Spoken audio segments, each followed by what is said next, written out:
سبيل الدموع سبيل مريح تنهدى يا صاحي كي تستريح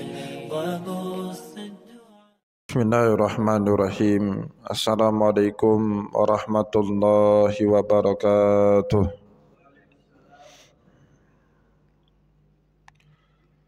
Alhamdulillahilladzi ja'ala al-ilma taharatan lin-nufus wa nuran lil-basair wa hadiyan ilal jannah.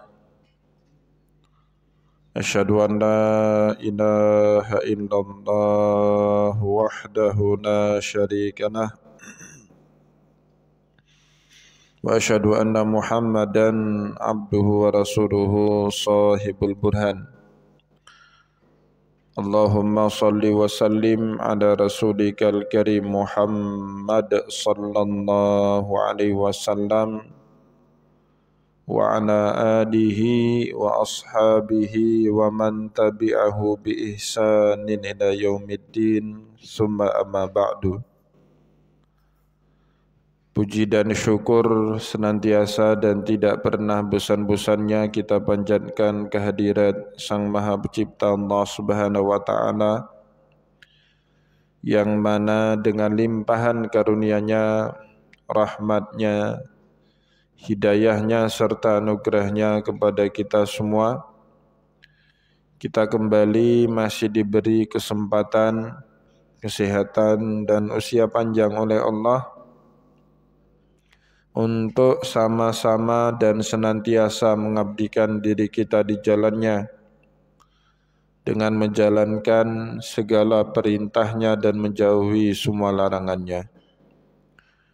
Salawat diringi salam juga tidak pernah lupa pula kita hanturkan kepada junjungan alam Nabi besar Muhammad sallallahu alaihi wasallam, di mana beliau telah bersabda dalam sebuah hadis, "Man sadaka tariqan yaltamisu fihi ilman sahalallahu lahu bihi tariqan idal jannah." Barang siapa yang meniti satu jalan untuk menuntut ilmu agama Allah, maka niscaya Allah Subhanahu wa Ta'ala mudahkan baginya jalan menuju ke surganya Allah.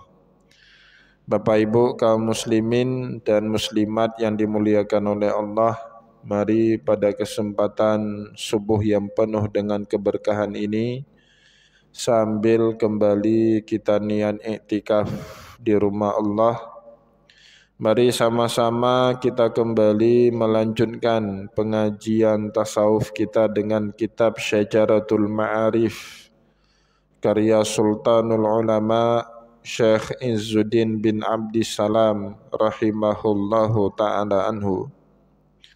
Dan insyaAllah pada kesempatan subuh kali ini kita kembali melanjutkan pengajian kita pada fasal pembahasan berikutnya. Faslun fi daiqi sadri bil haqqi. Fasal di mana kita dilarang oleh Allah untuk sempit dada dan pikiran kita dalam menerima kebenaran. Jadi di dalam Al-Quran dan juga tentunya di dalam hadis, Allah Subhanahu wa Ta'ala menjelaskan kepada kita ada orang-orang, bahkan Nabi Muhammad sallallahu alaihi wasallam diminta sama Allah untuk jangan sampai sesak dada dan pikirannya disebabkan kebenaran yang Allah Subhanahu wa Ta'ala beri kepada Nabi kita Muhammad sallallahu alaihi wasallam. Misalnya di dalam salah satu firman-Nya, ya, surat Al-A'raf ayat kedua, qala Allah Ta'ala, Allah Subhanahu wa Ta'ala berfirman, Alif Lam Mim Shad, kitabun unzila ilaika fala yakun fi sadrika harajum minhu litunzira bihi wa dzikra lil mu'minin.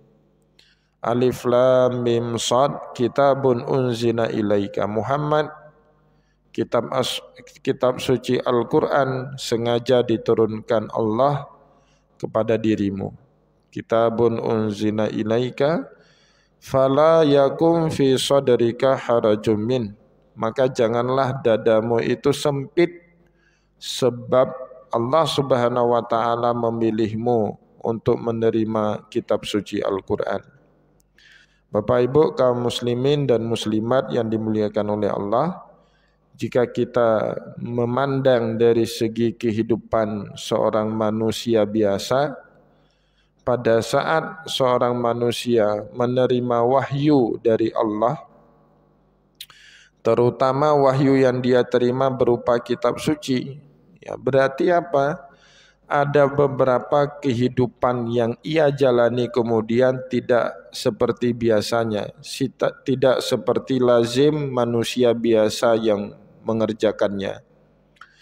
Jadi kalau kita tidak mendapatkan kitab suci, tidak banyak larangan, tidak banyak pantangan. Tapi orang yang mendapatkan kitab suci dari Allah, pada diri mereka banyak pantangan, banyak larangan, banyak yang enggak bolehnya. Maka oleh sebab itu setiap kebenaran yang sudah kita ketahui ada konsekuensi. Konsekuensinya apa? Kita harus menjauhi hal-hal yang sudah dilarang sama Allah Subhanahu wa taala, hal-hal yang tidak patut untuk kita lakukan. Terkadang Bapak Ibu itu menyebabkan jiwa seseorang sempit, pikiran seseorang ya tidak bebas. Kenapa? Karena kehidupannya tidak lagi sama dengan kehidupan yang sebelumnya. Maka oleh sebab itulah Rasulullah SAW dilarang sama Allah. Fala yakun fi sadrika harajum min. Jangan sampai dadamu sempit, pikiranmu pendek Muhammad gara-gara kitab Al-Quran yang Allah Subhanahu wa taala turunkan pada dirimu. Nah, maka oleh sebab itu Bapak Ibu, jika perubahan kehidupan kita lebih baik, meskipun banyak hal setelah kita berubah tidak bisa lagi kita lakukan, seharusnya kita harus bahagia, harus senang dengan perubahan kita menuju orang yang lebih baik. Bukannya malah menyempitkan diri, menyempitkan kehidupan, ya, memusingkan pikiran, yaitu sama sekali dilarang oleh Allah Subhanahu wa taala di dalam Al-Qur'an. Sering kita hadapi, ya, kita lihat kenapa belum mau pergi ke masjid ikut pengajian, nanti tidak bisa lagi lakukan A, lakukan B, lakukan C. Kenapa tidak pernah hadir ke majelis taklim? Bagi ibu-ibu, ya, nanti saya tidak bisa lagi buka aurat, tidak bisa lagi harus tiap hari pakai jilbab. Lah itu bagus, ya, karena perubahannya ke arah yang baik. Justru sangat menyedihkan kalau kita tetap dalam perbuatan yang tidak baik kita sebelum kita mengenal kebenaran dari Allah Subhanahu wa taala. Maka oleh sebab itulah Rasulullah SAW dilarang oleh Allah untuk bersedih. Fala yakun fi sadrika harajum minhu litunzira bihi wa dzikra lil mu'minin. Al-Quran itu sendiri diturunkan oleh Allah kepada Nabi Muhammad SAW litunzira bih, untuk memberikan peringatan kepada umat manusia, wa dzikra lil mu'minin, dan untuk menjadi zikir bagi kaum mukminin, bagi orang yang beriman. Maka Bapak Ibu, tidak mungkin orang yang mendakwahkan kebaikan kepada umat manusia tetapi dia belum mencontohkan kebaikan itu sendiri. Nah, ini kemudian jangan sampai diri Nabi Muhammad SAW berpaling dari kebaikan itu. Allah Subhanahu wa taala menurunkan ayat tadi. Fala yakun fi sadrika harajum minhu litunzira bihi wa dzikra lil mu'minin. Begitu juga firman Allah di dalam ayat yang lain, di dalam surat Al-An'am ayat 125. Faman yuridillahu ayyahdiyahu yashrah sadrahu lil Islam.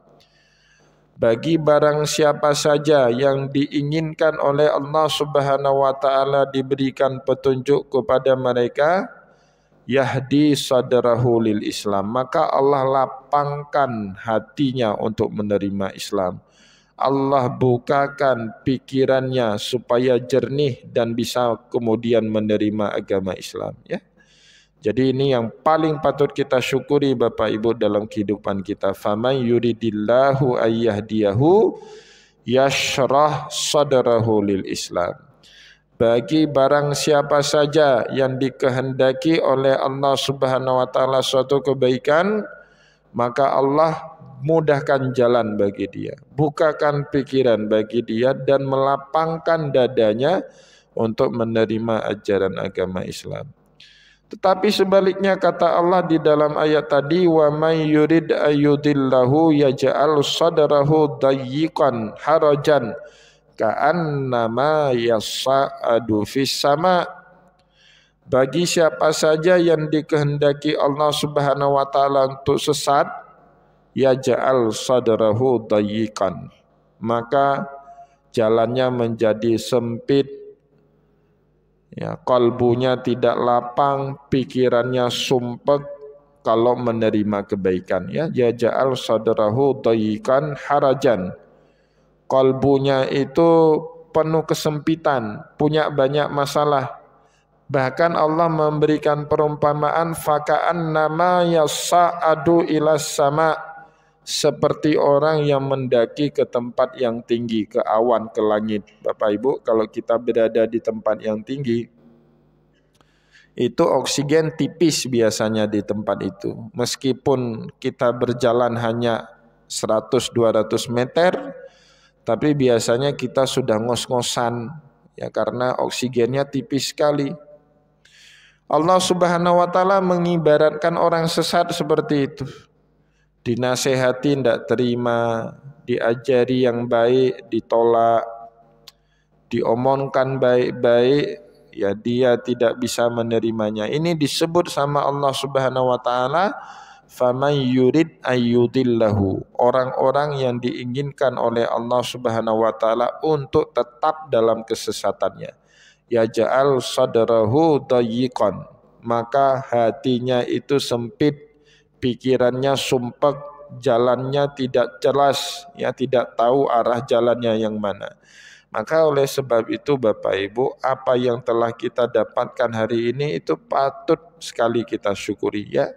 Allah pertama memudahkan kita lahir menjadi Islam, ya, mengikuti agama orang tua kita. Kemudian setelah kita berkembang dewasa, kita tetap teguh dengan ajaran agama Islam. Kita mengerjakan sholat, menghadiri majelis taklim, menghadiri majelis zikir. Itu sesuatu hal yang patut disyukuri. Tandanya apa? Allah Subhanahu wa taala menginginkan kita mendapatkan hidayah untuk bisa menerima agama Islam. Faman yurid ayyahdiyahu yashrah sadrahu lil Islam. Pokoknya lapang aja jalan kita pada saat kita mau beribadah kepada Allah. Tetapi sebaliknya, orang-orang yang dikehendaki kesesatan nama Allah, wa may yurid ayyudillahu yaj'al sadrahu dayyiqan, sumpek dirinya, hidupnya sumpek, tidak bisa diomongin. Apapun cara, sulit sekali kita menasehati orang seperti itu. Na'udzubillah min zalik, ya. Begitu juga Bapak Ibu kaum muslimin dan muslimat yang dimuliakan oleh Allah, firman Allah Subhanahu wa taala pada surat Hud ayat 12. Fala'allaka tarikum ba'dha ma yuha ilaika wa dha'ikum bihi sadruka an yaqulu laula unzila alaihi kanzun aw jaa'a ma'ahu malak innama anta nadhirun wallahu ala kulli syai'in syahid. Fala'allaka tarikum ba'dha ma yuha ilaika, boleh jadi Muhammad karena kepentingan duniamu kamu meninggalkan sebahagian apa yang telah Allah Subhanahu wa taala wahyukan kepada dirimu. Wa dha'ikum bihi sadruk, dan itulah sebabnya nanti dadamu, pikiranmu menjadi sempit. ayyakulu, pada saat manusia berkata kepada dirimu, ayyakulu nauna unzila alaihi kanzun. Muhammad, jika kamu memang seorang nabi yang membawa ajaran kebenaran, kenapa kamu tidak bawa kemari harta yang banyak? Unzila alaihi kanzun au jaa ma'ahu malak, atau kamu hadir di sini berdakwah sambil dihadiri majelis dakwahmu oleh para malaikat. Ya, jadi Bapak Ibu, dulu Rasulullah SAW sering sekali diragu-ragukan oleh masyarakat Arab dengan berkata, kalau kamu memang benar, seharusnya kamu punya harta berlimpah, atau kamu disokong ya sama malaikat. Auja'ahu malak, kata para ulama tafsir, seolah-olah datang malaikat dalam majelis dakwahnya Rasulullah, kemudian malaikat itu mengangkat tangannya Nabi Muhammad, inilah nabi utusannya Allah Subhanahu wa taala. Kayak main tinju itu Bapak Ibu, ketika ada pemenang tinju biasanya kan tangannya diangkat itu sama juri, ya, deklarasi sama malaikat, ini betul Muhammad ini adalah seorang nabi. Kadang-kadang Nabi Muhammad sallallahu alaihi wasallam termakan ya dengan provokasinya orang-orang Quraisy itu. Kalau Nabi Muhammad sallallahu alaihi wasallam membiarkan dirinya termakan dengan provokasi orang Quraisy, maka nanti lama-kelamaan dadanya Muhammad sempit, pikirannya sumpek, dia tidak bisa lagi memberikan pencerahan-pencerahan kepada umat. Nah, kenapa orang Quraisy seperti itu? Bagi orang Quraisy Bapak Ibu, masyarakat pedagang, kebenaran itu apa? Kebenaran itu adalah orang yang punya banyak materi, punya banyak uang, punya banyak harta. Nah, ini Muhammad harta ndak punya, kok ngomong-ngomong tentang kebenaran, kebaikan dan seterusnya. Maka mereka menyaksikan kebenaran dakwahnya Nabi Muhammad sallallahu alaihi wasallam dengan berkata, ayyakunu laula unzila alaihi kanzun au jaa malak. Muhammad, kalau kamu benar ya bawa kemari harta yang banyak, baru kami mau percaya kalau yang kamu ajarkan itu adalah kebenaran. Maka Bapak Ibu kaum muslimin dan muslimat yang dimuliakan oleh Allah, biasanya kita dalam hidup rusak cara pandang kita atau sempit pikiran kita kalau sering sekali di dalam kehidupan ini kita terpaparkan dengan materi-materi dunia. Itu sempit pikiran kita. Bapak Ibu terlalu sering ya berhadapan dengan kemewahan dunia, itu sempit pikiran kita. Kalau enggak ada yang kita lihat itu, ya kita enggak bahagia. Jadi kemudian bahagia kehidupan dunia bersyarat sesuai dengan apa yang telah nampak di mata kita, ya. Nah, kita lihat mobil bagus, akhirnya pulang ke rumah, kebahagiaan dalam diri kita itu ditentukan dengan citra penampakan mobil bagus yang baru saja kita lihat tadi. Nah, itu bahaya sekali Bapak Ibu. Itulah sebab di dalam Islam ada ajaran ghaddul basar. Bagi perempuan tidak boleh sembarangan melihat laki-laki yang bukan mahramnya, dan juga bagi laki-laki tidak boleh melihat perempuan dengan nafsu syahwatnya. Qulil mu'minina yaghuddu min absarihim wa yahfadhu furujahum. Di ayat berikutnya Allah Subhanahu wa taala berfirman, wa kullil mu'minati yaghdudna min absarihinna wa yahfadna furujahun. Bagi kaum mukmin dan mukminat dilarang keras sama Allah untuk melihat lawan jenisnya tanpa ada sebab yang diizinkan dalam syariat. Kenapa demikian Bapak Ibu? Karena ternyata itu bisa merusak energi positif yang ada di dalam diri kita. Jadi penentu kebahagiaan apa? Tergantung dengan apa yang sudah kita syaratkan, dengan apa yang sudah kita lihat sebelumnya. Oh, saya nggak akan bahagia kalau nggak punya rumah seperti ini. Oh, saya nggak akan bahagia kalau nggak punya istri seperti ini, seperti ini, seperti ini. Jadi penentu bahagianya apa? Imajinasi didasarkan penglihatan dia kepada citra sebelum yang terjadi di dalam dirinya. Nah Bapak Ibu, kalau itu terjadi di dalam diri seorang manusia, sempit pikirannya, tidak lagi lapang dadanya, ya, maka oleh karena itulah Rasulullah sallallahu alaihi wasallam dinasehati sama Allah berulang-ulang. Fala'an laka tarikum ba'da ma yuha ilaika wa dha'ikum bihi sadruka ayyakulu laula unzila alaihi kanzun aw ja'a amahu malak. Semoga mungkin kamu Muhammad akan meninggalkan sebagian yang telah Allah Subhanahu wa taala wahyukan kepada dirimu sebab omongan manusia yang lain. Kenapa kamu kalau benar tapi hartanya kurang? Kenapa kamu kalau benar tetapi tidak punya rumah mewah? Kenapa kamu kalau benar tetapi tidak punya banyak pengikut dari kalangan malaikat? Nah itu semua Bapak Ibu ternyata akan berpengaruh ke dalam pikiran dan kejernihan dada kita. Oleh sebab itu cerita yang sama juga diulang nanti sama Allah Subhanahu wa taala dalam surat Al-Isra ayat 90 ya. Wa qalu lan nu'mina laka hatta tafjura lana minal ardi yanbu'a. Muhammad, kami tidak akan beriman kepadamu hatta tafjura lana minal ardi yanbu'a, sebelum tanah gurun yang gersang ini bisa kamu sulap menjadi subur yang penuh dengan rumput.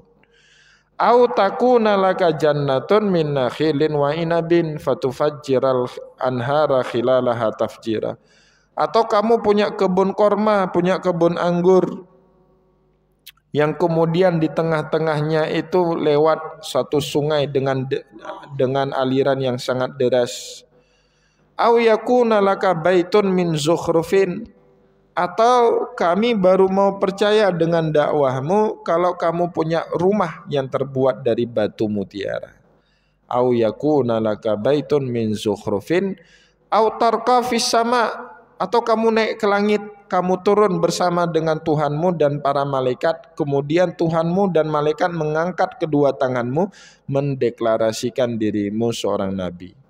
Tetapi kemudian Allah Subhanahu wa taala memerintahkan kepada Nabi Muhammad untuk menjawab semua pertanyaan-pertanyaan menyeleneh itu dengan berkata, Qul subhana rabbi hal kuntu illa basyarar rasula.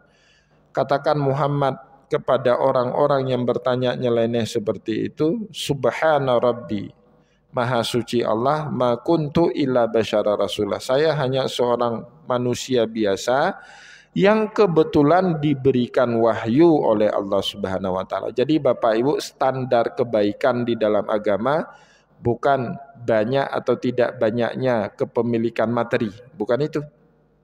Tapi standar kebaikan dalam agama makin banyak dia beribadah, dekat dan beramal soleh kepada Allah. Ya, jadi kadang-kadang kita ini Bapak Ibu ngukur kebaikan orang bukan dengan ukuran yang telah distandarkan sama Allah. Kalau ukuran kebaikan sama Allah apa? Kita banyak ibadah, banyak beramal soleh, makin dekat dengan Allah, hati jernih, pikiran bersih, itu yang dilihat sama Allah.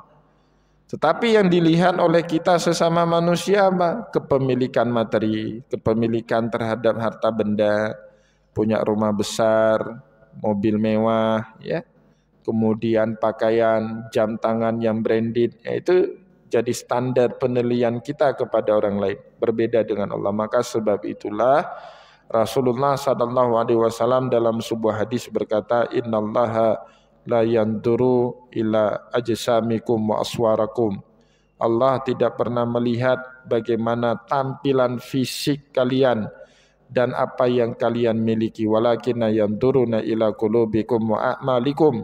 Yang dipandang sama Allah adalah kejernihan kalbu kalian dan sebanyak apa kalian melakukan amal soleh. Bapak Ibu kaum muslimin dan muslimat yang dimuliakan oleh Allah, sebelum kita padakan pertemuan kita pada kesempatan subuh ini, saya berikan kesempatan terlebih dahulu kepada Bapak Ibu sekalian untuk bertanya jika ada hal yang ingin ditanyakan. Saya persilakan.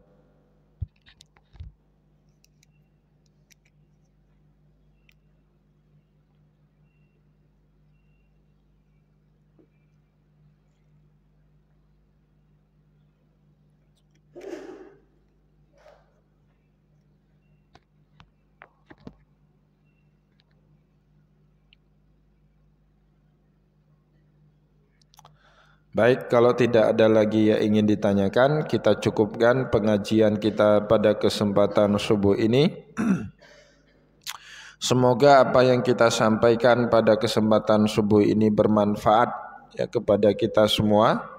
Dan tentunya saya juga mohon maaf jika ada hal yang tidak berkenan. Wallahu muwaffiq ila aqwamit thariq.